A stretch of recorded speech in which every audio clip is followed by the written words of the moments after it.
The observation deck of the Trinity's patients smelled faintly of ozone and cold metal, and Ambassador Vel Ozy Karn found that smell comforting in the way that only long habit could make something comforting. She had spent 40 cycles aboard vessels like this one, ferrying between worlds that did not trust each other, translating not just words but intentions, and in all that time the smell of a well-maintained ship's recycled air had never once let her down. The humans, on the other hand, had let her down exactly once, and it had reshaped the entire trajectory of her career. "They're late," said Ensign Drove Vashti, her junior attach, drumming 4 of his 6 fingers against the reinforced glass. Beyond it, the mottled brown and blue curve of a world called Kasari Prime turned slowly, indifferent to the small dramas unfolding above it. 11 minutes late. The human shuttle was supposed to dock at first bell.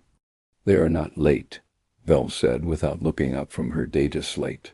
"They are early by their own reckoning, which is worse, because it means they finished whatever they were doing down there faster than anyone anticipated, and that is never a comfortable sign." Dro's crest flattened in confusion, the equivalent of a frown among the Ashen kin. "Faster is bad?" "Faster is data we don't have yet." Vel set the slate down. "That is always bad." She had been assigned to the Kasari mediation 11 days ago, when the dispute between the Colonial Compact and the indigenous Thrall population had escalated from trade grievances into something with the ugly shape of an armed standoff. The Compact wanted mineral rights to 3 moons. The Thrall, a xenophobic and deeply territorial species, who communicated largely through pressure wave pulses that most translation software rendered as musical notation, wanted the Compact to leave and never come back. 6 governments had sent negotiators. 4 had been quietly asked to leave the system after their proposals were deemed, in Thrall parlance, insulting to the bone. Then, 9 days ago, a single human diplomatic shuttle had requested docking clearance, and the Compact, desperate and increasingly humiliated, had granted it out of sheer lack of alternatives. Vel had expected posturing. She had expected the loud confidence that so many species associated with humanity, the swagger that came from being, pound for pound, among the most physically dangerous sapients in known space. She had prepared herself to manage an ego. Instead, 3 humans had disembarked, an older woman with silver-streaked hair, who introduced herself simply as Asai, a broad-shouldered man named Petrov, who said almost nothing, and a 3rd human, younger, whose name Vel had not caught, because he had not spoken at all in the initial greeting. He had simply watched the room with an unsettling, unhurried attentiveness, the way a predator watches a herd not out of hunger, but out of habit. They had not postured. They had not bragged. They had asked to see the Thrall delegation alone, without translators, without observers, which every protocol manual on the ship insisted was a catastrophic diplomatic error. That had been 9 days ago. There had been no updates since. And now, 11 minutes late, the human shuttle was returning. The docking clamps engaged with a shudder that traveled faintly through the deck plating. Vel straightened her formal sash and composed her face into the neutral, professional mask that 30 years of xenodiplomacy had taught her to wear like armor. Beside her, Dro did the same, though his crest still betrayed a flicker of nervous motion. The airlock hissed open. Asai came through first, and Vel noted immediately that something had changed. 9 days ago the woman had worn the careful, controlled expression of someone managing a delicate situation. Now she looked tired in a way that had nothing to do with sleep, and there was something almost gentle in how she moved, like a person walking through a room where something fragile had recently broken. Petrov followed, silent as before, carrying a sealed data case against his chest with both arms, the way one might carry something that mattered more than protocol dictated it should. The third human, Vel still did not have his name, came last, and he was different too, though it took her a moment to place how. His shoulders, which had been set with that quiet predatory readiness before, had dropped. He looked, she realized with some surprise, sad. Ambassador Osukarn. Asay inclined her head, the small, correct gesture of respect that humans had apparently decided was appropriate for Ashen Kin, though Vel had never confirmed whether they'd researched it or simply guessed well. "Thank you for waiting." 11 minutes is hardly a wait, Vel said, which was a lie, and both of them seemed to know it, and neither commented. "I trust the negotiations proceeded productively." "There won't be a war," Asay said. "If that's what you're asking." Dro's crest shot fully upright. Behind Vel, she heard two of the compact's junior officers, who had drifted close enough to eavesdrop, exchange a sharp breath. "That is extraordinary news, if true," Vel said carefully. "May I ask how you accomplished in 9 days what 4 prior delegations could not accomplish in 4 months? Asay glanced sideways at the younger human, the silent one, in a way that Vel found away immediately as significant. Some unspoken permission passed between them. "We listened," Ossie said finally. "Turns out the Threll didn't actually want the moons defended. They wanted to be heard about why the moons mattered. Every prior delegation came in with counter-offers. We came in with questions. It was a reasonable answer. It was also, Vel suspected, not the entire answer, and 30 years of reading half-truth across a dozen species worth of body language told her that the real story was sitting quietly behind the young man's tired eyes. "I would very much like a full briefing," Vel said. "At your convenience, of course."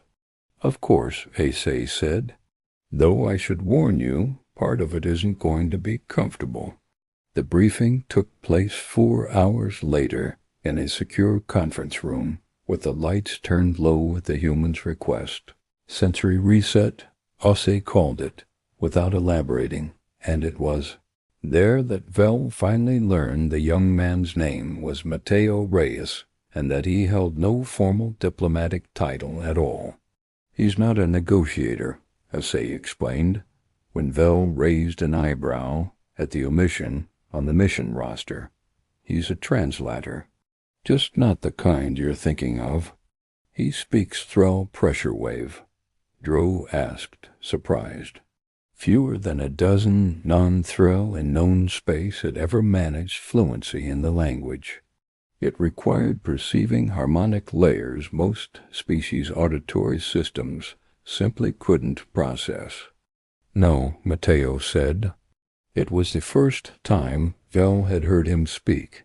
His voice was quiet, unhurried, with a slight rasp to it, like he hadn't used it much in recent days. "I can't hear the pressure waves at all. Most humans can't. They're too low for us." "Then I confess I do not understand your function on this mission," Vel said. Mateo looked at Ossie again. "Another of those silent exchanges." "Show her," Asay said gently. Mateo reached into a satchel at his side and withdrew a small case, opening it to reveal a translucent disc about the size of Vel's palm, threaded through with fine copper filaments. He set it on the table between them. "This isn't compact technology," Vel said, examining it. The design language was unfamiliar, organic, almost, and the way the filaments curved. "It's thrill," Matteo said. "They gave it to me on the second day." "They gave you technology?" Dro's crest snapped fully vertical, an expression of pure astonishment among the ashen kin. "The Thrill do not share technology. It is, forgive me, it is practically a religious prohibition for them." "I know," Matteo said, and there was something heavy in the way he said it. "They made an exception." Vel leaned forward. "Why?" Ussie answered instead, and her voice had gone quiet and careful, the tone of someone choosing each word with the precision of a surgeon. "Ambassador, before we go further, I want to be clear that what I'm about to tell you is going to sound like an accusation against my own species, and it isn't meant as one. It's a translation of sorts, of who we are." The Thrill saw something in Matteo that none of the other delegations picked up on, because none of the other delegations brought anyone like him. "I am a hospice worker," Matteo said. The words sat in the room for a moment, meaning nothing to Vel, who searched her extensive vocabulary of compact terminology, and came up short. "I do not know this term," she admitted. Matteo paused, visibly gathering himself. "Where I'm from, when someone is dying, when there's nothing left to do but let it happen, some of us sit with them, not to fix anything. There's nothing left to fix. Just so they're not alone at the end. You learn to read things in people that most people don't want to look at. The moment when someone stops fighting it. The moment they're ready. It's not a skill anyone teaches you, exactly. You just learn to be still enough to see it." Vel's translator software chimed softly in her ear, indicating a term with no direct ashen kin equivalent. She dismissed it and listened instead. The Compact's negotiators kept trying to solve the dispute, like it was an argument about property, Matteo continued, because to them it was. But the Thrill weren't arguing about property. "Ambassador, do you know what's actually on those 3 moons?" "Rare heavy metals," Vel said. "Sufficient to justify 4 months of increasingly hostile negotiation, according to the reports." "There's a burial custom," Matteo said. "The Thrill don't inter their dead. They release them into vacuum, timed to specific orbital configurations, so the bodies drift with the debris fields around those 3 moons forever. It's been happening for something like 11,000 years. Every Thrill who has ever died, save the ones lost off-world, is still out there, circling. The moons aren't a resource to them. They're a cemetery. The largest one in their entire recorded history." The room was very quiet. "They never told the Compact this," Issei said, "because in Thrill culture, grief and death aren't discussed with outsiders, ever. It's considered obscenely intimate, something close to what humans might feel about discussing a family member's autopsy with a stranger at a party.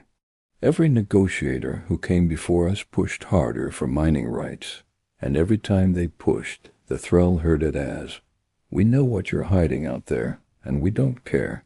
How did you learn this, if it is so closely guarded?" Vel asked Matteo directly.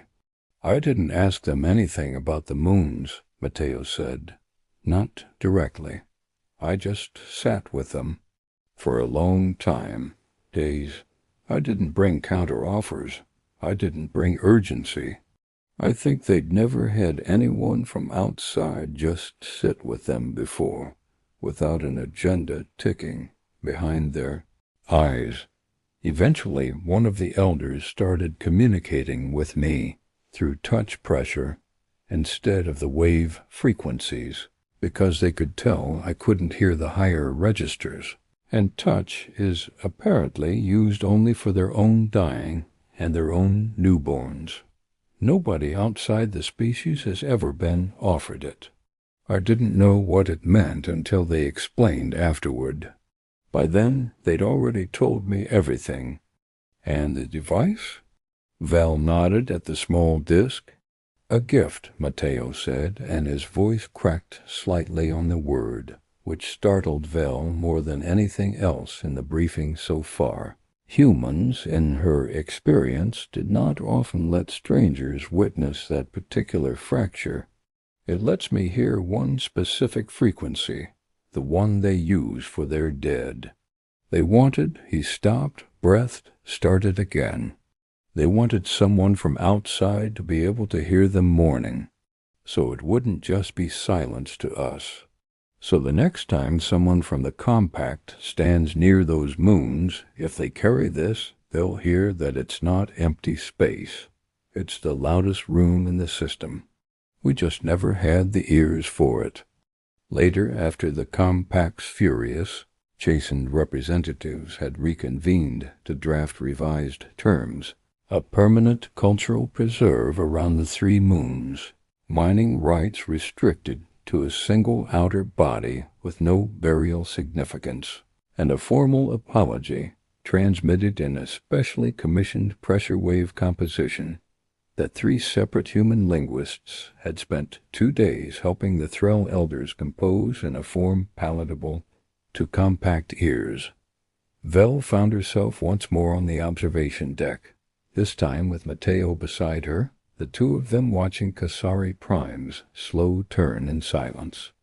"May I ask you something informal, Mr. Reyes?" "Mateo's fine. Mateo, your species has a reputation in wider Confederation circles for being," she chose the word carefully, "formidable, combative. Some scholars believe you are, at core, a warrior species wearing diplomacy as a temporary garment. I confess I arrived at Kasari half expecting to manage a very different kind of human than the one who just spent 9 days sitting quietly with grieving aliens until they trusted him enough to grieve out loud." Mateo was quiet for a moment, watching the planet turn. "I think," he said slowly, "people mistake what we're actually good at. We're not good at war because we love it. Most of us don't. We're good at it because we're good at paying attention to threats, to weaknesses, to the exact moment something's about to break. That's a survival thing from a long time back, before we ever left Earth. But the same attention that lets you spot a predator in the tree line is the same attention that lets you spot a person quietly falling apart at a dinner table, or a species quietly grieving 11,000 years of dead nobody else ever bothered to notice. It's the same skill. We just get remembered for the version that ends up on the news." "That is a somewhat unsettling equivalence," Vel admitted. "Maybe." Mateo allowed a small, tired smile. "But I'll tell you what I told the Threll elders when they asked me something similar. It's not about which version of that attention we choose. It's about which one gets asked for. Nobody asked the last 4 delegations to notice grief. They asked them to negotiate. So that's what showed up. Nobody's ever really asked us what we're like when the room doesn't need a soldier." Vel considered this for a long while, the 2 of them silent together as the ship's lights dimmed toward the artificial night cycle. And somewhere far below, on 3 quiet moons, 11,000 years of the dead continued their slow orbit, no longer silent, not to anyone who thought to bring the right kind of ears. 3 weeks later, the Threll Accord would be sighted across 17 systems as the first successful mediation between the compact and an indigenous species in over a decade. Historians would credit it to skilled diplomacy, to Osei's steady leadership, to fortunate timing. Vel Osu Karn, in her private reports, credited it to something smaller and stranger, the fact that, for once, Someone had shown up not to win an argument, but simply to sit still long enough to hear what the silence was actually saying.